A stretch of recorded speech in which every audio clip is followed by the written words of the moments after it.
ಯಾಕೋ ಗೆಂಪಿ ರುದ್ರಾಂಬ ಅಮ್ಮನ ನೆನಪುಗಳು ನನ್ನನ್ನು ಮತ್ತೆ ಮತ್ತೆ ಕಾಡ್ತಾ ಇವೆ. ಬಹುದಿನಗಳ ಕಾಲ ಅನೇಕ ನೋವು, ದುಃಖ, ದುಮ್ಮಾನ, ಯಾತನೆಗಳನ್ನು ಅನುಭವಿಸಿದಂಥ ಹಿರಿ ಜೀವ ಇವತ್ತು ನಿರಮ್ಮಳವಾಗಿ ಭೂ ಒಡಲಲ್ಲಿ ಮಲಗಿದೆ.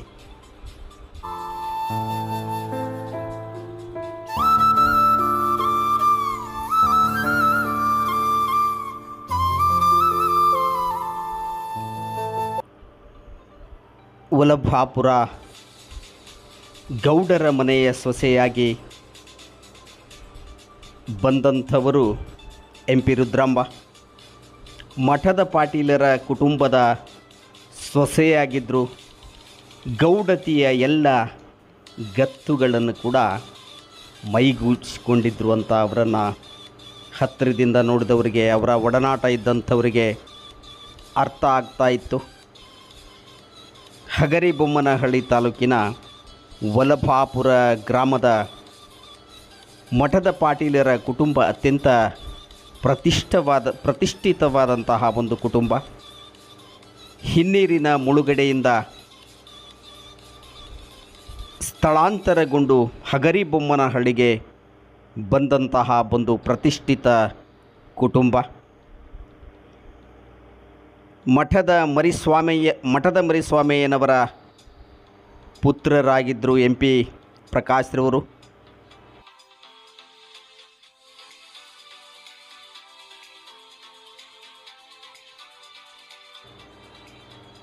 ಕೊಟ್ರಗೌಡರಿಗೆ ನಾಟಕದ ಗೀಳು, ಕಲಾವಿದರು.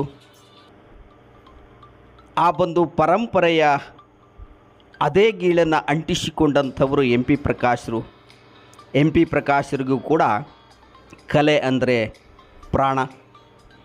ಸಚಿವರಿದ್ದಂತಹ ಸಂದರ್ಭದಲ್ಲಿ ಕಾಲಿಗೆ ಗೆಜ್ಜೆಯನ್ನು ಕಟ್ಟಿ ಕುಣಿದಂತಹ ಎಂ.ಪಿ. ಪ್ರಕಾಶ್ರವರು ಸಾಮಾನ್ಯ ಕಲಾವಿದರಲ್ಲಿ ಸಾಮಾನ್ಯರಾಗಿ ಬೆರೀತಾ ಇದ್ದರು.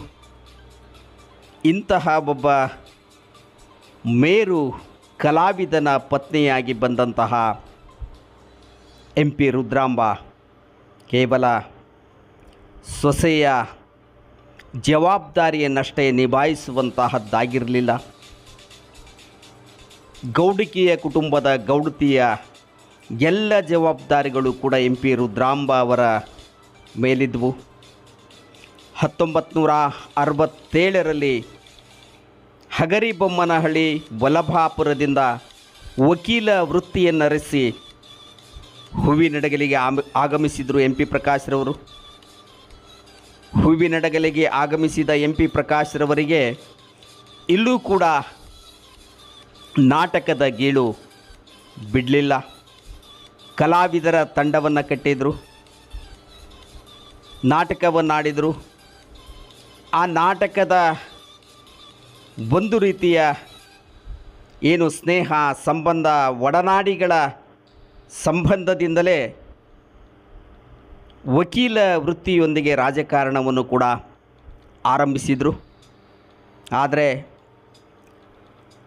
ಈ ಹೊತ್ತಿಗಾಗಲೇ ಎಂ.ಪಿ. ಪ್ರಕಾಶ್ರವರ ತಂದೆಯವರಾದಂತಹ ಮರಿಸ್ವಾಮಯ್ಯ ಮಠದ ಪಾಟೀಲ್ರವರು 2 ಬಾರಿ ಶಾಸಕರಾಗಿದ್ದರು ಎನ್ನುವಂತಹ ಮಾಹಿತಿಯು ಕೂಡ ಲಭ್ಯವಾಗಿದೆ.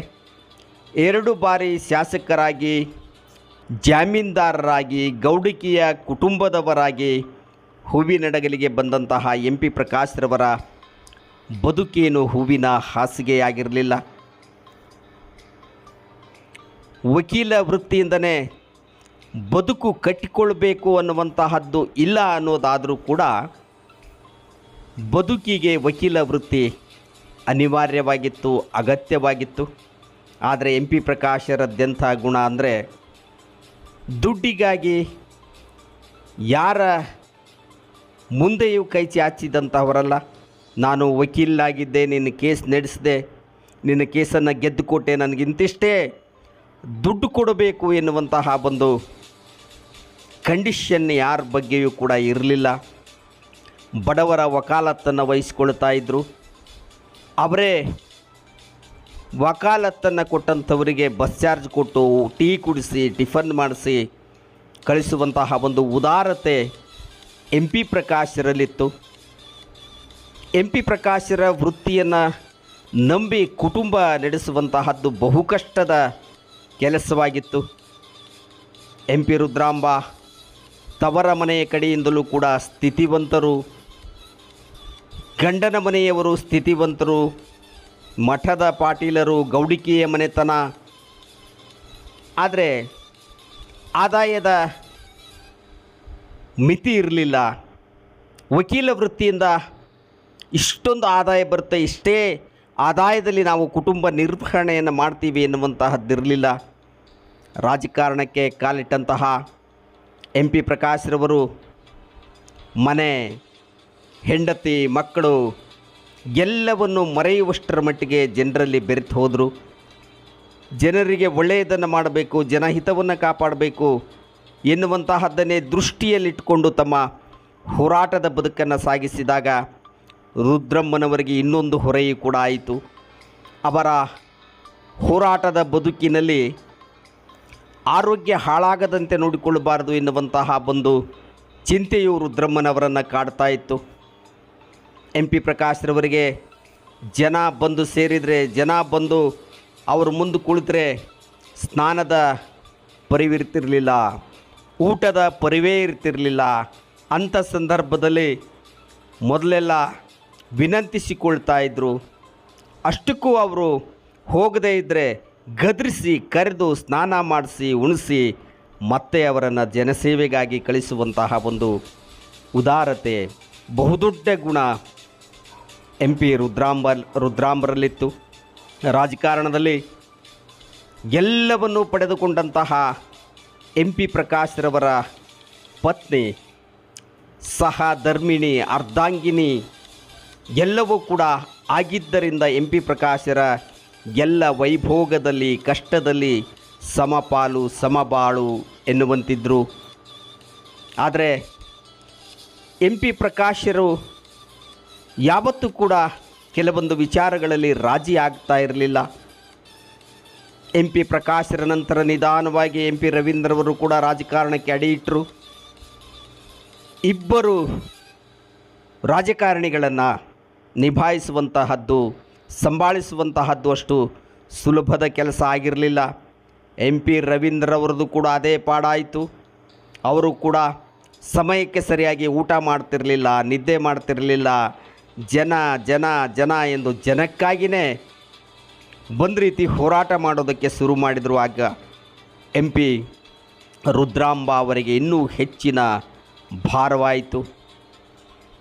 ಎಲ್ಲರನ್ನೂ ಕೂಡ ಪ್ರೀತಿ, ವಿಶ್ವಾಸ, ಸಹನೆ, ತಾಳ್ಮೆಯಿಂದ ಕಾಣ್ತಿದ್ದಂತಹ ಎಂ ಪಿ ರುದ್ರಾಂಬ ಒಮ್ಮೊಮ್ಮೆ ಚಾಮುಂಡಿಯಾಗಿಯೂ ಕೂಡ ಇರ್ತಿದ್ರು ಎನ್ನುವಂತಹದ್ದಕ್ಕೆ ಹಲವಾರು ಉದಾಹರಣೆಗಳು ಕೂಡ ಸಿಗ್ತಾ ಇವೆ.